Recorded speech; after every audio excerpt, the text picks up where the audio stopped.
Pasukan Quraisy yang kekuatannya 4.000 personil tiba di Mujtama'ul Asyad. Orangnya pasukan di bilangan rumah, tepatnya antara Juruf dan Za'abah. Zuruf dan Za'abah ya.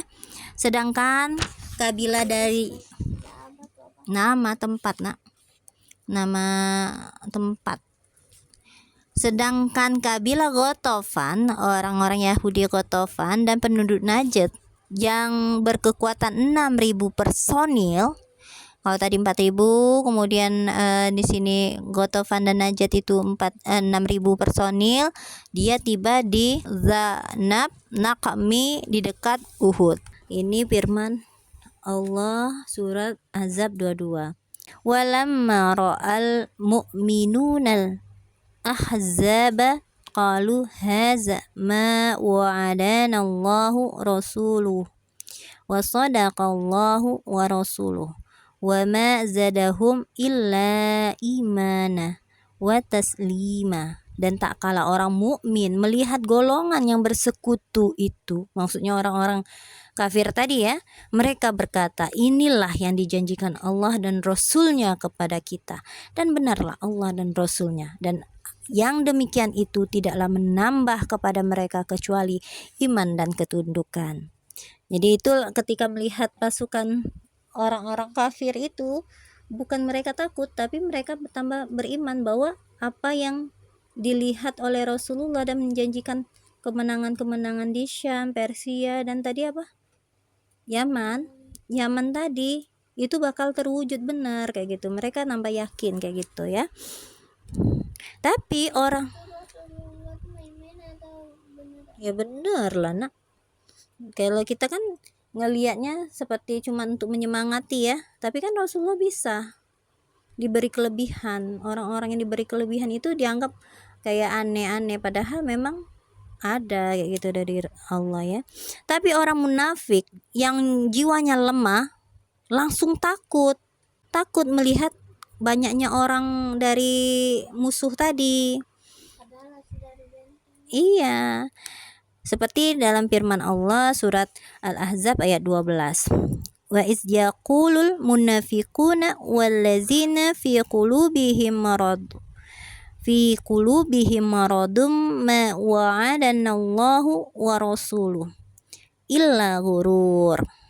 Dan ingatlah ketika orang munafik dan orang yang berpenyakit hatinya berkata, Allah dan Rasulnya tidak menjanjikan kepada kami melainkan tipu daya. Mereka tidak yakin, orang munafik itu tidak yakin. Maka mereka mengatakan, itu apa yang dikatakan oleh Rasulullah tadi itu adalah sebuah omong kosong saja, tidak benar katanya kayak gitu, karena melihat pasukan yang besar tadi. Nah, Rasulullah pun keluar rumah dengan kekuatan 3.000 personil. Di belakang punggung mereka ada gunung Sal'un yang dapat dijadikan pelindung. Sedangkan parit membatasi posisi mereka dengan pasukan musuh. Madinah diwakilkan oleh Ibnu Ummi Maktum. Jadi Ummi Maktum ya yang memimpin sementara di Madinah ya. Para wanita, anak-anak ditempatkan di rumah khusus sebagai pelindungan bagi mereka. Saat orang musyrik hendak melancarkan serbuan ke arah orang mukmin dan menyerang Madinah, ternyata mereka harus berhadapan. Dikiranya nggak ada apa-apa, ternyata ada parit di depan mereka. Karena itu mereka memutuskan untuk mengepung orang muslim ya. Jadi orang muslim ingin mereka kepung. Padahal tak kala keluar dari rumah, mereka tidak siap melakukan pengepungan. Mereka nggak ada rencana sebenarnya. Menurut mereka, penggalian parit ini dianggap siasat perang yang sama sekali tidak dikenal di Arab. Ya, oleh karena itu mereka tidak pernah memperhitungkan adanya parit itu akan membuat mereka itu terkecoh kayak gitu ya. Ternyata memang betul siasat itu memang baik. Orang-orang musyrik hanya bisa berputar di dekat parit dengan marah yang menggelegak. Mereka terus mencari titik lemah yang bisa dimanfaatkan, sementara orang muslim terus mengawasi gerakan orang musyrik yang berputar-putar di seberang parit. Jadi orang muslim itu ngelihat aja, mau ke sana nggak bisa. Karena apa? Karena ada parit, ya kan? Ya mungkin nggak pikir mereka akan jauh. Pasti di situ sudah dibayangkan mereka, pasti situ ada orang juga yang akan bertugas menjaga perbatasan itu. Dan juga melontarkan anak panah agar mereka tidak sampai mendekati parit, apalagi melewati ataupun menimbun tanah lalu menjadikannya sebagai jalur penyeberangan. Nggak ada jalan lain jadi ya. Para penunggang kuda dari pasukan Quraisy jengkel karena hanya diam di sekitar parit, nggak tahu apakah yang harus dilakukan setelahnya itu ya.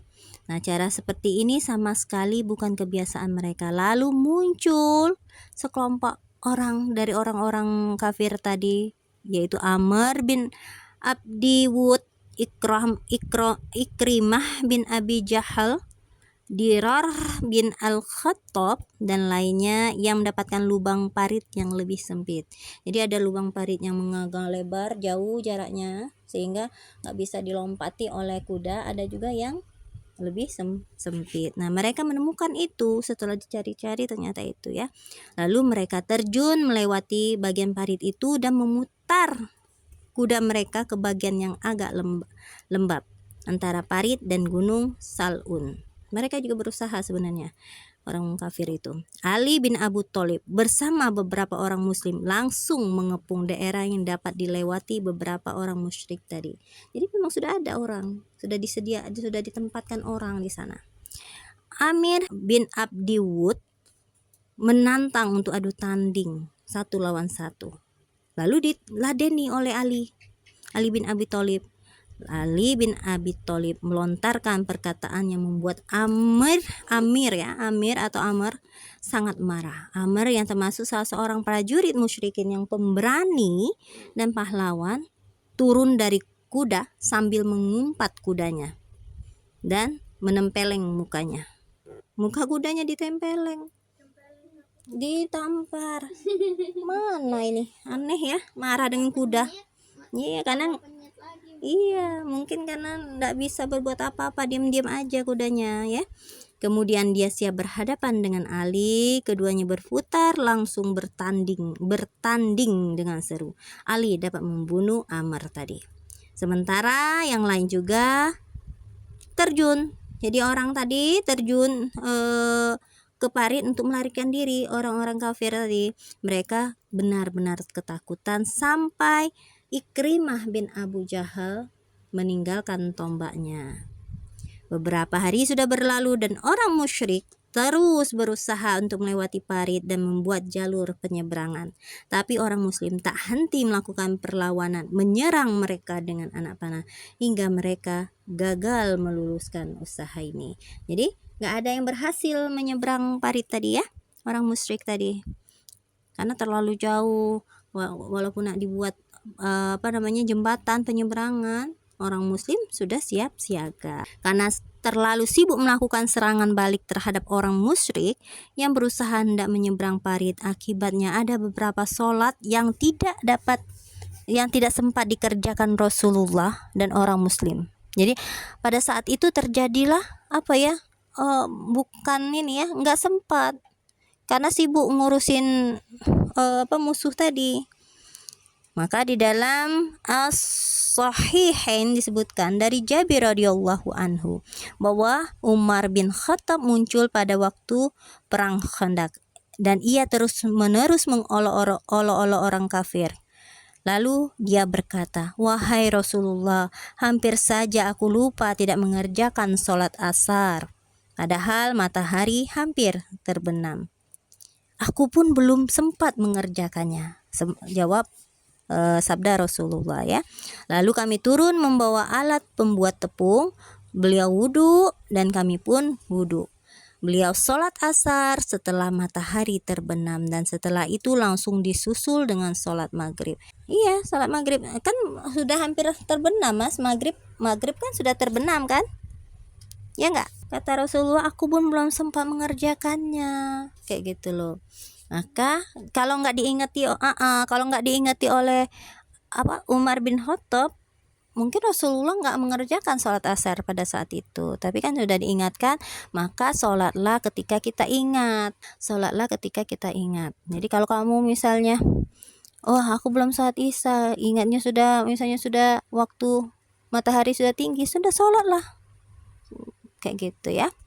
Nabi Shallallahu Alaihi Wasallam merasa menyesal karena beberapa sholat yang tertinggal, sampai-sampai beliau mendoakan kemalangan bagi orang-orang musyrik karena gara-gara mereka lah sholat beliau tidak sempat dilaksanakan. Dalam riwayat Bukhari dari Ali, dari Nabi, beliau bersabda pada waktu perang Khandaq, Allah memenuhi rumah dan kuburan mereka dengan api, sebagaimana mereka telah membuat kita sibuk dan tidak sempat mendirikan sholat asar hingga matahari terbenam. Iya benar, kesibukan itulah yang sering membuat orang-orang lupa sholat ya. Sedangkan sholat itu wajib hukumnya. Contoh kayak Nabi tadi, walaupun dalam keadaan perang, sholat tetap wajib laksanakan. Dalam Musnad Ahmad dan Asy-Syafi'i disebutkan bahwa orang musyrik itu membuat mereka sibuk hingga tidak sempat mendirikan sholat zuhur, asar, maghrib, isya. Lalu beliau mengerjakan semua sholat itu sekaligus. Karena nggak sempat tadi, maka dilaksanakan sekaligus. Enggak mas, kalau dalam sholat itu ya, sholat dalam keadaan perang, dalam keadaan safir bisa 2 kali. Jadi yang 4 tadi jadikan 2, atau digabungkan zuhur di asar, maghrib di isya, atau isya di maghrib, boleh kayak gitu ya. Lalu beliau mengerjakan semuanya secara sekaligus, sama kayak kalian tertidur ya, saat isya Umi suruh kerjakan di waktu subuh, kayak gitu ya. Dari sini dapat disimpulkan bahwa upaya yang dilakukan orang musyrik, ya tapi kan ini enggak mas, ini kan bukan secara sengaja, kayak orang sholat Jumat itu, mereka kadang sengaja nggak sholat Jumat, nggak mau sholat Jumat. Nah itu yang dia omong kafir. Nah kalau yang ini kondisinya apa? Kondisinya dalam keadaan berperang, kemudian apa? Mereka nggak ingat, lupa, jadi dimaafkan kayak gitu ya.